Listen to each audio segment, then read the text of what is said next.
Welcome to Kanishka commerce classes. अगर आप channel पर नए हैं तो चैनल को सब्सक्राइब और वीडियो को लाइक करना ना भूलिए। देखिए, आज का हमारा टॉपिक है मांग के नियम की उत्पत्ति या फिर उत्पत्ति। इससे पिछली वीडियो में हमने मांग वक्र का दाईं ओर खिसकना और बाईं ओर खिसकना यानी कि मांग में वृद्धि और कमी को पढ़ा था और मांग के नियम को समझा था। मांग का नियम क्या था? अन्य बातों के स्थिर रहने पर एक वस्तु की कीमत के घटने पर उसकी मांगी जाने वाली मात्रा में वृद्धि होगी और कीमत के बढ़ने पर उसकी मांगी जाने वाली मात्रा में क्या आएगी? गिरावट आएगी। ये हमारा मांग का नियम था। अब ये मांग का नियम, इसकी उत्पत्ति के कारण क्या है या कौन कौन से तत्व माने जाते हैं या फिर तरीके माने जाते हैं जो इसकी उत्पत्ति के हैं। तो देखिए, किसी वस्तु की कीमत और उसकी मांगी जाने वाली मात्रा के प्रतिलोम संबंध या मांग के नियम। क्या कहा? किसी वस्तु की कीमत और उसकी मांगी जाने वाली मात्रा के प्रतिलोम संबंध यानी कि जो मांग का नियम है वो, या फिर हम इसे कहते हैं मांग का नियम को निम्न दो तरीके से क्या किया जाता है? व्युत्पन्न किया जा सकता है। यानी कि दो तरीके हैं जिससे हम कह सकते हैं कि मांग का नियम की क्या हुई है, उससे उत्पत्ति हुई है। तो देखिए, पहला नियम क्या है? सीमांत उपयोगिता बराबर कीमत। यानी कि आपकी जो मार्जिनल यूटिलिटी होनी चाहिए वो किसके इक्वल होनी चाहिए? आपके प्राइस के इक्वल होनी चाहिए। तो पहला तरीका क्या बोला, क्या बताया गया है कि सीमांत उपयोगिता जो है, जो आपकी कीमत के बराबर होगी, वहां से आपके मांग के नियम की क्या हुई है? उत्पत्ति हुई है। सेकंड तरीका क्या बोला कि सम सीमांत उपयोगिता नियम। सम सीमांत उपयोगिता नियम क्या होता है वो अभी आगे वीडियो में देखेंगे कि सम सीमांत उपयोगिता नियम क्या कहलाता है, जिसके अनुसार क्या है? MUX यानी कि एक वस्तु की जो मार्जिनल यूटिलिटी है और उसका प्राइस है, उसका जो अनुपात है वह दूसरी वस्तु की मार्जिनल यूटिलिटी और प्राइस की क्या होना चाहिए? बराबर होना चाहिए। तो ये दो नियम या दो तरीके आप कह सकते हैं जिसे हम मांग की उत्पत्ति के या व्युत्पत्ति के कारण मान सकते हैं। तो सबसे पहले हम देख लेते हैं कि सीमांत उपयोगिता होती क्या है, जिसे हम इंग्लिश में कहते हैं मार्जिनल यूटिलिटी। किसी दिए हुए समय में, यानी कि कोई एक टाइम पीरियड दे रखा है आपको, उस टाइम पीरियड में उपभोक्ता के द्वारा वस्तु की एक इकाई का उपभोग बढ़ाने से, यानी कि कोई भी उपभोक्ता कोई किसी भी वस्तु का क्या कर रहा है? कंजप्शन कर रहा है, उपभोग कर रहा है। अगर उस उपभोग को क्या कर देता है, वो पहले 1 इकाई कर रहा था, 1 इकाई से बढ़ाकर 2 इकाई कर देता है। क्या कहा? जब वह पहले 1 इकाई का उपभोग कर रहा था, वह इकाई का उपभोग क्या कर देता है? बढ़ा देता है। तो उपभोक्ता के द्वारा वस्तु की 1 इकाई का उपभोग बढ़ाने से तो उसकी जो कुल उपयोगिता यानी कि उसको जो उपयोगिता प्राप्त हो रही थी, कुल उपयोगिता में आने वाला परिवर्तन क्या कहलाता है? सीमांत उपयोगिता कहलाती है। वापस से देखिए, किसी दिए हुए समय में उपभोक्ता के द्वारा वस्तु की 1 इकाई का उपभोग बढ़ाने से कुल उपयोगिता में आने वाले परिवर्तन को हम क्या कहते हैं? सीमांत उपयोगिता कहते हैं। इसको हम फॉर्मूले के रूप में किस तरीके से लिख सकते हैं? MUN यानी कि किसी वस्तु या कोई भी इकाई है, कोई भी यूनिट है, उससे जो मार्जिनल यूटिलिटी आपको प्राप्त हो रही है वो किसके इक्वल होगी? Total utility of unit. यानी कि जो आपने यूनिट ली है, कोई भी आपने इकाई ली है, NV इकाई, उस इकाई की टोटल यूटिलिटी आपकी कितनी है वो, और जो चेंज आया है टोटल यूटिलिटी में N-1 इकाई, यानी कि एक वस्तु से दूसरी वस्तु आपने जो चेंज किया, यानी कि पहली वस्तु आप खरीद रहे थे, फिर उसके बाद और दूसरी वस्तु खरीदने लगे, यानी कि इकाइयों में जो परिवर्तन आया वो, तो उन इकाइयों की टोटल यूटिलिटी क्या है, उनको घटाने में जो हमें प्राप्त होती है वो क्या कहलाती है? मार्जिनल यूटिलिटी कहलाती है, जिसे हम एक एग्जाम्पल के जरिए आसानी से समझ सकते हैं। देखिए, फर्स्ट दे रखा है आपको क्वांटिटी, सेकंड दे रखा है आपको कॉलम टोटल यूटिलिटी यानी कि कुल उपयोगिता, और थर्ड दे रखा है आपको मार्जिनल यूटिलिटी। तो फर्स्ट, आप सबसे पहले कोई भी क्वांटिटी यूज में नहीं ले रहे, यानी कि कोई भी वस्तु का उपभोग नहीं कर रहे, तो आपकी टोटल यूटिलिटी यानी कि कुल उपयोगिता शून्य आएगी और मार्जिनल यूटिलिटी यानी कि सीमांत उपयोगिता भी क्या होगी? शून्य होगी। जैसे ही आपने 1 इकाई को उपभोग किया तो आपको 10 इकाई मतलब 10 क्या मिल रही है आपको? कुल उपयोगिता प्राप्त हो रही है, और मार्जिनल यूटिलिटी आपको कितनी मिल रही है? 10। फिर आपने इकाई को बढ़ाया 2, तो आपको कुल उपयोगिता हो गई 16 और मार्जिनल उपयोगिता हो गई आपकी यानी कि सीमांत उपयोगिता हो गई 6। यानी कि देखो, 1 इकाई का उपभोग बढ़ाने से, 1 इकाई का उपभोग बढ़ाने से पहले कुल उपयोगिता कितनी थी? 10। लेकिन एक यूनिट का आपने क्या किया? उपभोग को बढ़ाया, 1 से कितनी की? 2। तो आपकी जो टोटल यूनिट टोटल यूटिलिटी है वो कितनी हो गई? 16। तो 10 से 16 हुई, ये जो परिवर्तन आया 6 का, कितने का परिवर्तन आया 6 का, इसी को हम क्या कहते हैं सीमांत उपयोगिता। सेम ऐसी 2 से आपने क्या की 3 की, तो आपकी कुल उपयोगिता में परिवर्तन कितना आया 16 से 20, यानी कि कितना आया 4। 3 से जब 4 पे आप पहुंचे तो आपकी कुल उपयोगिता कितनी प्राप्त हो रही थी आपको 22, तो परिवर्तन कितना आया 2 का। 4 से 5 पे पहुंचे तो कितना आया 22 0। जैसे कि हमने पढ़ा नहीं है, लेकिन सीमांत उपयोगिता हास नियम है, जब हम एक इकाई का उपयोग बार बार बढ़ाते जा रहे हैं, यानी कि उपभोग को बढ़ाते जा रहे हैं, तो एक समय के बाद सीमांत उपयोगिता शून्य और उसके बाद क्या हो जाती है ऋणात्मक हो जाती है। तो इसके जरिए हमने क्या समझा, मार्जिनल यूटिलिटी को समझा। आगे देखते हैं कि मांग के नियम की उत्पत्ति का जो फर्स्ट केस है, सीमांत उपयोगिता कीमत के बराबर होनी चाहिए, वो कैसे है देखिए क्या है। उपभोक्ता संतुलन की दशा में क्या है, सीमांत उपयोगिता कीमत के बराबर उपभोक्ता संतुलन की दशा में उतनी ही मात्रा की मांग करता है। जब उपभोक्ता संतुलन की स्थिति में होगा तब वो कितनी मात्रा की मांग करेगा, जहां पर उसकी सीमांत उपयोगिता और कीमत दोनों क्या हो बराबर हो। क्या हुआ कि जब उपभोक्ता संतुलन की दशा में होगा तो उपभोक्ता द्वारा कितनी वस्तु की मांग की जाएगी, या वस्तु की मात्रा की मांग की जाएगी, जहां उसकी सीमांत उपयोगिता उसकी कीमत के बराबर हो, वह शर्त पूरी हो तो वह उतनी ही मांग करेगा। अब फर्स्ट देख लेते हैं उपभोक्ता संतुलन होता क्या है। उपभोक्ता संतुलन एक ऐसी स्थिति है, उपभोक्ता संतुलन एक ऐसी स्थिति है जिसमें एक उपभोक्ता अपनी सीमित आय को क्या करता है, एक उपभोक्ता उसकी जो सीमित आय उसे जो प्राप्त हो रही है को व्यय करके अधिकतम संतुष्टि को प्राप्त करता है। तो उपभोक्ता संतुलन क्या हो गया, उपभोक्ता संतुलन वह स्थिति होती है जिसमें एक उपभोक्ता अपनी सीमित आय को व्यय करके अधिकतम संतुष्टि को प्राप्त करता है। ऐसी स्थिति में उपभोक्ता अपनी आय को खर्च करने के वर्तमान ढंग में किसी भी प्रकार का परिवर्तन करना पसंद नहीं करता है। यानी कि ये जो स्थिति होती है उपभोक्ता संतुलन की, उस स्थिति में उपभोक्ता जो वर्तमान तरीके से जो यूज कर रहा है उस तरीके को बिल्कुल भी किसी भी तरीके से क्या नहीं करता, परिवर्तित नहीं करता है, उसी तरीके पे क्या रहता है, टिका हुआ रहता है, ताकि उसको क्या मिल सके, अधिकतम संतुष्टि प्राप्त हो सके। और उपभोक्ता संतुलन की दशा में क्या होता है, जब सीमांत उपयोगिता और कीमत की बराबर होने की शर्त पूरी हो जाती है, वहीं क्या हो जाता है आपका मांग के नियम की व्युत्पत्ति हो जाती है सीमांत उपयोगिता बराबर कीमत से। अब इस नियम को हम अलग अलग कैटेगरी में डिवाइड करके, केस में डिवाइड करके पढ़ते हैं। देखिए केस फर्स्ट दिया गया है जहां मार्जिनल यूटिलिटी यानी कि आपकी जो एमयू है वो ग्रेटर देन हो किससे, पी से, प्राइस से, यानी कि आपकी जो सीमांत उपयोगिता हो किससे ज्यादा हो, प्राइस से, कीमत से ज्यादा हो। वो कौन सा केस है, फर्स्ट केस। क्या कहा गया इस केस में, देखिए यदि किसी वस्तु की कीमत घटती है, यदि किसी वस्तु की प्राइस क्या होता है, कम होता है, तो सीमांत उपयोगिता कीमत से अधिक हो जाती है, तो उसकी जो सीमांत उपयोगिता है वो क्या हो जाती है, ज्यादा हो जाती है, और वह उपभोक्ता उस वस्तु की अधिक खरीद के लिए प्रोत्साहित हो जाता है। यानी कि उसे वह उपभोक्ता क्या हो जाता है, उस वस्तु की अधिक खरीद करना शुरू कर देता है। मान लीजिए क्या कहा, जब किसी वस्तु की कीमत क्या होती है, घटती है, तो उपभोक्ता क्या हो, जो सीमांत उपयोगिता प्राप्त होती है वो क्या होती है, ज्यादा प्राप्त होती है। जो सीमांत उपयोगिता उसे ज्यादा प्राप्त होती है तो उपभोक्ता क्या करता है, उसकी और अधिक खरीद करना क्या कर देता है, शुरू कर देता है। अतः जब किसी वस्तु की कीमत घटती है तो उपभोक्ता उस वस्तु की मांग को क्या कर देता है, बढ़ा देता है। यानी कि जब उस वस्तु की कीमत घटी तो उपभोक्ता उस वस्तु की मांग को क्या कर देगा, बढ़ा देगा। ऐसा तब तक होता है जब तक सीमांत उपयोगिता पुनः घटकर कीमत के बराबर नहीं हो जाती। और यह स्थिति कब तक चलती रहती है, सीमांत उपयोगिता के अधिक रहने वाली और कीमत के घटने वाली, जब तक वह मांग को जब तक बढ़ाता है, जब तक उसकी सीमांत उपयोगिता कीमत के बराबर ना हो जाती तब तक।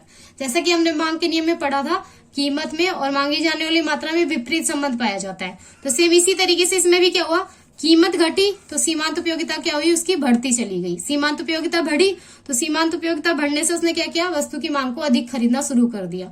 तो हमने क्या पढ़ा था, जब कीमत घटती है तो मांग भी क्या करती है, बढ़ती है। तो इससे साफ साफ पता चल रहा है कि मांग के नियम की उत्पत्ति किससे हुई है, इसी नियम से हुई है। अब देखिए इसको एक उदाहरण द्वारा समझ सकते हैं।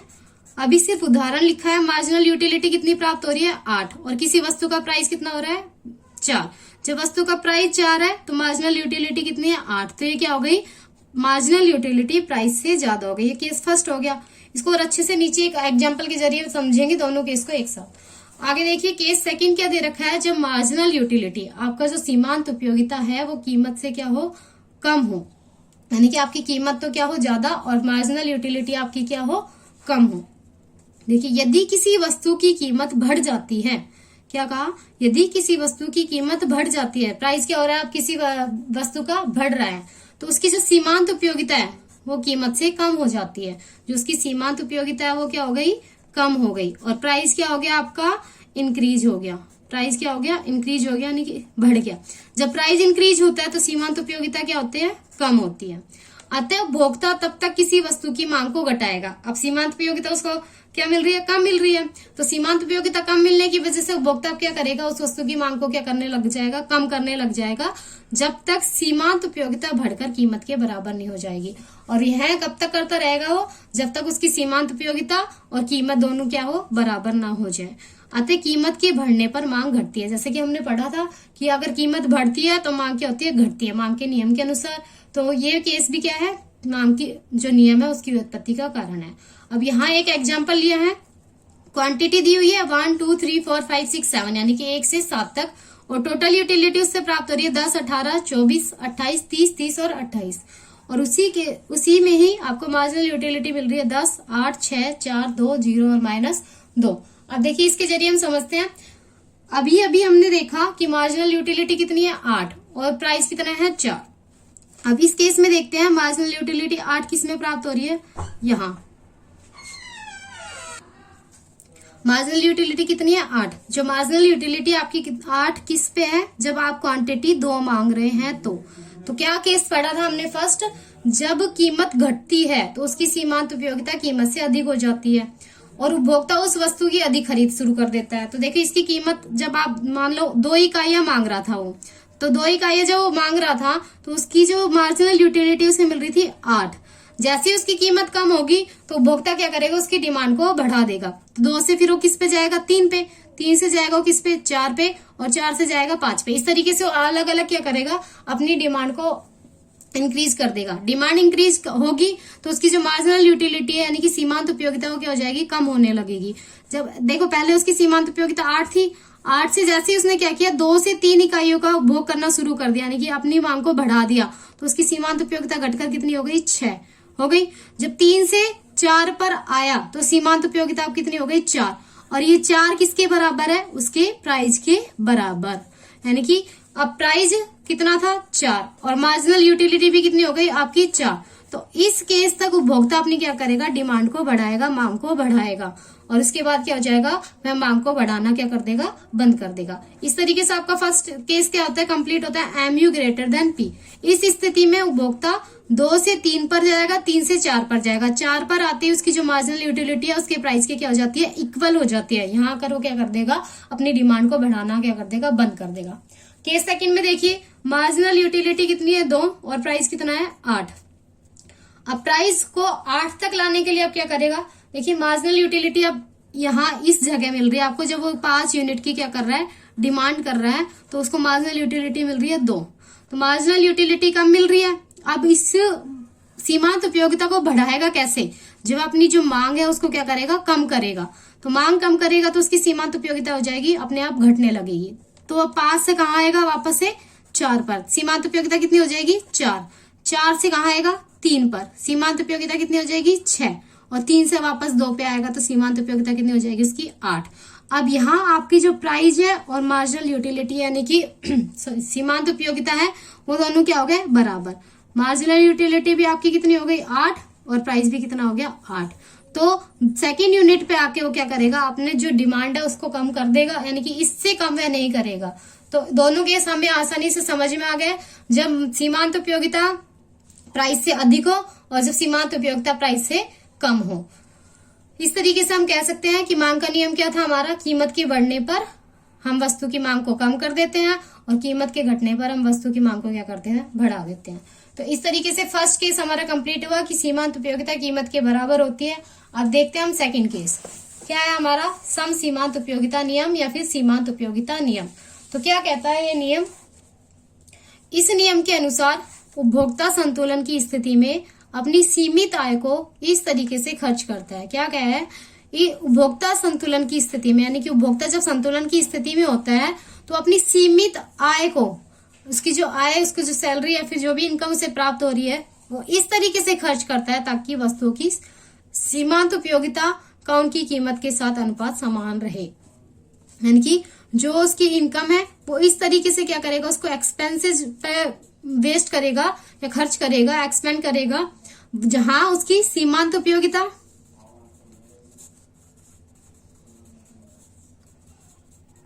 और प्राइस दोनों का अनुपात क्या रहे, समान रहे। उसको ही हम क्या कहते हैं, सम सीमांत उपयोगिता नियम या फिर सीमांत उपयोगिता नियम कहते हैं। अब देखिए, दो वस्तु है एक्स और वाई के संदर्भ में उपभोक्ता संतुलन की स्थिति में क्या होगा, MU यानी कि मार्जिनल यूटिलिटी ऑफ एक्स यानी कि एक्स वस्तु से प्राप्त होने वाली सीमांत उपयोगिता और प्राइस ऑफ एक्स यानी कि एक्स वस्तु की कीमत, उन दोनों का क्या है, अनुपात किसके बराबर होना चाहिए, MUY। Marginal utility of Y यानी कि सीमांत उपयोगिता जो वाई से प्राप्त हो रही है वो, और PY यानी कि दूसरी वस्तु की कीमत। इसको भी हम दो केस में लेकर पढ़ते हैं, जब एक्स वस्तु की कीमत घटती हो और एक्स वस्तु की कीमत बढ़ती हो। इस साम्य की स्थिति में यदि एक्स की कीमत यानी कि एक्स वस्तु है उसकी कीमत गिरती है, तो जो आपकी मार्जिनल यूटिलिटी ऑफ एक्स है और उसका जो अनुपात है उसके कीमत से वो अधिक होता है जो मार्जिनल यूटिलिटी ऑफ वाई होता है और जो उसकी कीमत से अनुपात होता है वो। ऐसी स्थिति में उपभोक्ता वाई वस्तु की तुलना में एक्स वस्तु की अधिक सीमांत उपयोगिता पा रहा है, अतः मैं एक्स की ज्यादा इकाइयां खरीदेगा तथा वाई की कम। जब केस फर्स्ट चलेगा तो उस जगह क्या होगा, प्राइस क्या गिरेगा, एक्स का कम हो जाएगा। एक्स वस्तु का प्राइस कम होगा तो क्या करेगा, उससे क्या होगा, अधिक सीमांत उपयोगिता प्राप्त करेगा, तो क्या करेगा, एक्स वस्तु की ज्यादा से ज्यादा इकाइयां खरीदना शुरू कर देगा और वाई की इकाइयां क्या करेगा, कम खरीदना शुरू करेगा। यानी कि वाई की इकाई को खरीद क्या हो जाएगी, कम हो जाएगी और एक्स की मांग क्या हो जाएगी, बढ़ जाएगी। अतः यह बताता है कि जब एक्स की कीमत घटती है यानी कि एक्स की जब कीमत घट जाती है तो एक्स की अधिक मांग करेगा और एक्स की मांग तब तक करता रहेगा जब तक पुनः MUX divide PX equal to MUY divide PY यानी कि इन दोनों का रेशियो बराबर ना हो जाए तब तक। तो साफ पता चल रहा है कि मांग का नियम हमें क्या कहता है, वस्तु की कीमत घटती है तो उसकी मांग क्या होती है, बढ़ती है, और वस्तु की कीमत बढ़ती है तो उसकी मांग क्या होती है, घटती है। तो इसके अनुसार देखिए, मान लीजिए आपकी पहले जो आपकी मार्जिनल जो यूटिलिटी आपको मिल रही थी यानी कि सीमांत उपयोगिता मिल रही थी वो कितनी थी, 10, और प्राइस था आपका 5। तो आपका जो रेशियो बन रहा था 2 बन रहा था। जैसे आपने क्या किया, प्राइस को डिक्रीज किया, 10 डिवाइड बाई 2 करोगे, मार्जिनल यूटिलिटी आपकी वही है और आपने प्राइस को क्या किया, कम किया, तो आपका रेशियो आ गया 5। तो ये क्या है, बढ़ गया, यानी कि 2 और 5 का रेशियो क्या है, मतलब अलग अलग हो गया, इक्वल नहीं हुआ, इक्वल नहीं हुआ। इसको आप कोशिश करोगे कि आप वस्तु की जो कीमत है इसी कीमत पर आप वस्तु की जो मार्जिनल यूटिलिटी है उसको इस लेवल तक लाने की कोशिश करोगे ताकि आपका रेशियो है वो क्या हो जाए, बराबर हो जाए। यानी कि तब तक आप खरीदोगे, उसके बाद उसकी मांग को बंद कर दोगे जब तक इसकी मार्जिनल यूटिलिटी जो का रेशियो है और प्राइस का जो रेशियो है वो एक वस्तु का दूसरी वस्तु से बराबर ना हो जाए। तो जब तक आपकी मार्जिनल यूटिलिटी 4 नहीं हो जाती, देखो 4 को 2 से डिवाइड करोगे तो 2 दूनी 4, 2 ही आएगा, तो आपका ये वाला रेशियो और ये वाला रेशियो दोनों का इक्वल हो जाएगा, यानी कि ये भी 2 आया और ये भी 2 आया, तो दोनों का अनुपात क्या हो जाएगा, बराबर हो जाएगा। यानी कि आप जब तक मांग करते रहोगे जब तक आपकी मार्जिनल यूटिलिटी घटकर कितनी ना हो जाए, 4 ना हो जाए, तो आपकी जो रेशियो क्या हो जाएगा, बिल्कुल बराबर आ जाएगा। सेकंड केस क्या है, यदि एक्स वस्तु की कीमत बढ़ती है तब MUX divide PX less than MUY divide PY। ऐसी स्थिति में उपभोक्ता को Y वस्तु से प्राप्त सीमांत उपयोगिता X वस्तु से प्राप्त सीमांत उपयोगिता से अधिक होती है। अब यहाँ क्या है, आपकी X वस्तु की कीमत बढ़ी, X वस्तु की कीमत बढ़ने से जो आपकी सीमांत उपयोगिता की प्राप्ति हो रही है किससे, Y वस्तु से, वो क्या होगी, ज्यादा होगी, जबकि X वस्तु से जो सीमांत उपयोगिता प्राप्त होगी वो क्या होगी, कम होगी, क्योंकि इसकी कीमत बढ़ जाएगी तो इसकी मांग को हम क्या कर देंगे, कम कर देंगे, और Y वस्तु की मांग को क्या कर देंगे, बढ़ा देंगे। Y वस्तु की मांग बढ़ने की वजह से उसकी सीमांत उपयोगिता क्या हो जाएगी, बढ़ जाएगी, और X वस्तु की सीमांत उपयोगिता Y वस्तु की तुलना में क्या हो जाएगी, कम हो जाएगी। अतः वह X की मांग कम करेगा तथा Y की ज्यादा। अतः X की कीमत बढ़ने पर वह X की मांग कम करेगा, अतः X की कीमत व उसकी मांग के बीच में क्या हो गया, विलोम संबंध हो गया, यानी कि प्रतिलोम संबंध पाएगा। यही हमारा क्या है, मांग का नियम। वह X की मांग तब तक करता रहेगा, वह X की मांग कब तक करेगा, जब तक वही आपका जो मार्जिनल यूटिलिटी और प्राइस का दूसरी वस्तु से समान अनुपात ना हो जाए तब तक। तो इस तरीके से हमने मांग के नियम की व्युत्पत्ति देखी। मांग का नियम था हमारा वस्तु की कीमत और मांग में प्रतिलोम संबंध। तो वस्तु की कीमत और मांग में प्रतिलोम संबंध की व्युत्पत्ति के दो कारण बताए, सीमांत उपयोगिता बराबर कीमत और सम सीमांत उपयोगिता नियम।